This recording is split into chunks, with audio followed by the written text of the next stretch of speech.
Yeah, well, there was a couple of reasons. First one is I missed out on playing at the Country Music Festival at Tamworth this year.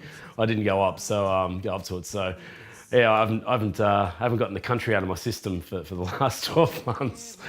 So I thought, yeah, I'll give it a go. But yeah, look, the main reason is I love Keith Urban as a player. He's a fantastic guitar player, great songwriter. Really love what he does. So I thought, you know, what better way of paying homage to that than giving a cover a go. I kept the intro lick exactly the same. I wanted to pay homage to the original that way because it's an awesome lick. I really enjoyed playing that. And I kept it exactly the same as the way Keith did it. So I had the capo on the 2nd fret. And if I ignore the key change there for a sec, what I'm basically doing is using a version of a G shape, because he also has a drop D tuning. So your tuning would be D, A, D, G, B, E. And so I'm starting off with basically a G. So a standard G shape would be like that. It's just that with the drop tuning, the tonic becomes here. And then he's playing the basically a G suspended 2nd, or adding the A, the 2 into it, or the 9, and bringing that up to the tonic, to the B. So that part of the lick's the same, and then going to the D to the A.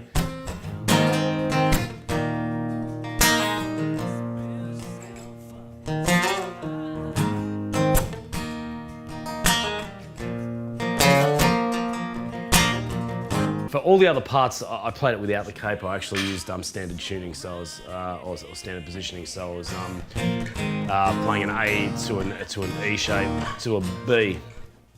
And basically what I did was I had 4 parts running the same time. So I had that intro lick, which is linked to another part, which is the 2nd rhythm part, which starts when the verse comes in, where basically what I was playing was the A.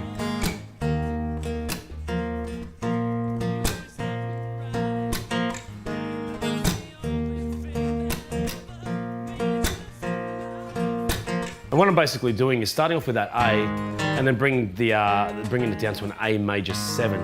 So I've got the A there, and I'm dropping it down a semitone to the G sharp, which is the major 7 there. And then I'm hitting an E power chord because I'm in drop D tuning still. So I'm basically getting the E and the B. So that's the 1st and the 5th. Then the repeat, the E and the B. So it's just an E5, an E power chord. But what I do towards the end of that is bring in that F sharp there, so it becomes an E add 9 with no 3rd. So, or E suspended 2nd then it would be, sorry. And then I finish the whole thing off just by going to a B5, and the picking pattern is a real pick and slap approach.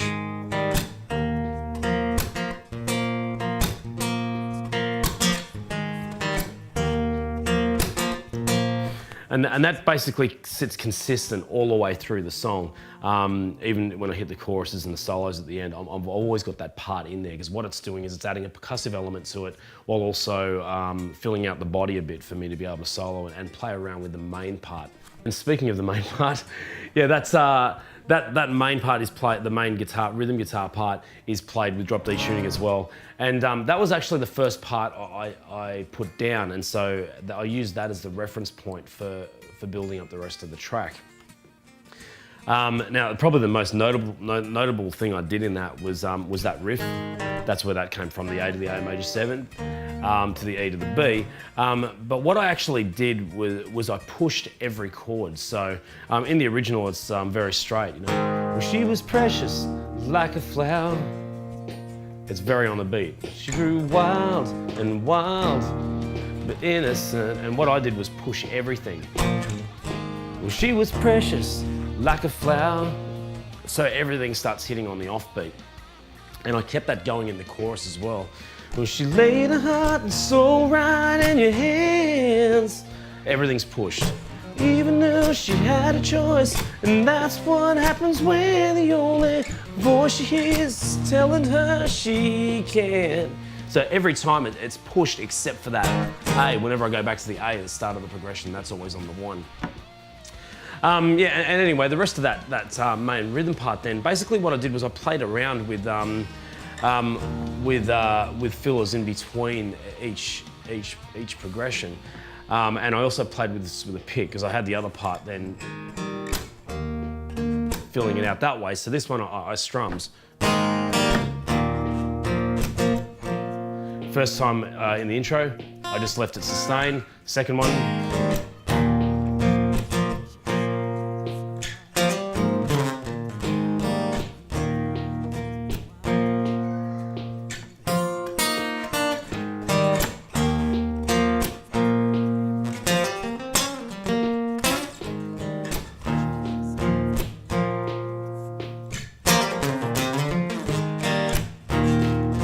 Then when I hit the pre-chorus, the first time through I used an octave run, which is basically just hit using the notes of an E major scale, which again is something that I like to do. So I'm going from the B, which is the 5th, up to the 6th, up to the major 7th, then to the E. So it's just basically running up the scale as octaves. It was the same basic idea, except I had this one filler lick in there, which is something that I like to do.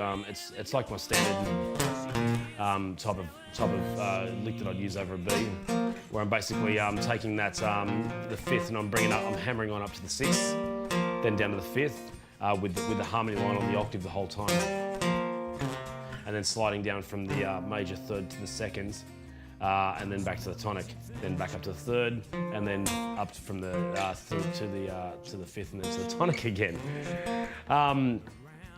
So it's basically one of those types of licks. I'm playing around with that B shape at the end of the day. So it's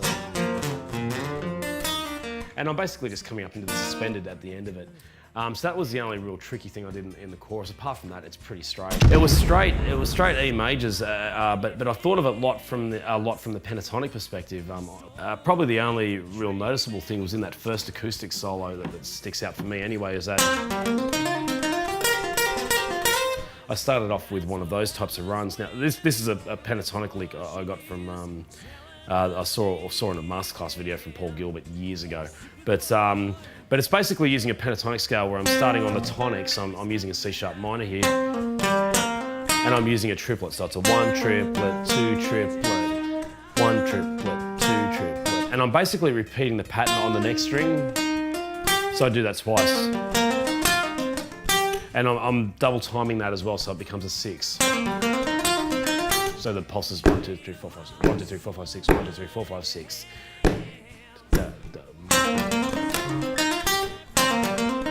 There's the 1 again. And then finish it off with 2 beats on a triplet or a 6-tuplet. Run down at the top of the pentatonic scale. So I'm going from that, starting from that B. So I'm in position 1 minor pentatonic there. So I've got my 4th finger coming down to the 1st, and then onto the 3rd finger on the G string,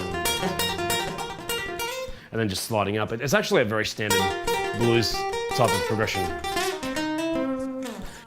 Yeah, when I got to the last acoustic solo, it was I started off with that theme of the song. That you hear in the original recording a lot. So I started off with that one line, and then took it from there. Again, I took a very standard type of approach to it. I threw a couple of fast licks in there as I was starting to build it up, something like that, which is basically just running down an E major scale. So I was thinking as a position 5 or a Mixolydian mode there off the B,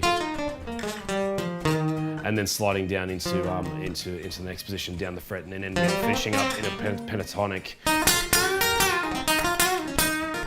very pentatonic type of lick. But yeah, as I found as I was building that solo, it got to a point where I just went, you know what, like I was building it, and it got to that point halfway through where I went, okay, well I've either got to finish the song here, or it needs something else to kick it in the butt. And so it started off with me pulling out the electric and just sort of jamming on it, and then I started playing the solo. And that solo that's actually there now, I recorded that with none of the backing. I hadn't actually done the backing yet. I was playing to the percussion track and the original acoustic track, and I played that solo, and I went, oh, you know what?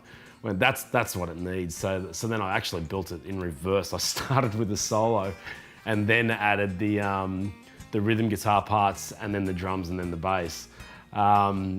But yeah, it just got to that point, and I just went, you know what? Like I wanted to keep it acoustic, but it was just to me it was screaming for that. So I went, you know what? I haven't really done it yet. I used a little bit of electric in the last track in Say Something, but I went, you know what? I'm just going to rip out on electric in this one, and yeah, that's what I did.